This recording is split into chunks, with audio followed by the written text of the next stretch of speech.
To je kad neko namerno koristi tvoje emocije da bi dobio tvoju pažnju.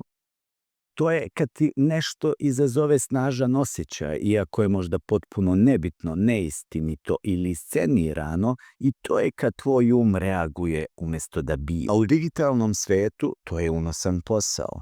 Najčešće manipulativne tehnike u sadržaju su montirani klipovi bez konteksta, iscepani delovi koji izgledaju skandalozno, a zapravo su potpuno drugačiji u celini. Clickbait naslovi, nećete verovati, sve je laž, ovo se krije od vas, a unutra ništa specijalno.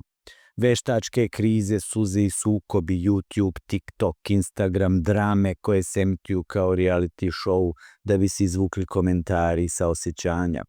Eksperti bez stručnosti, ljudi sa mikrofonima i stavom, ali bez znanja, savjetnici za sve i svašta, a odgovornosti ni za šta.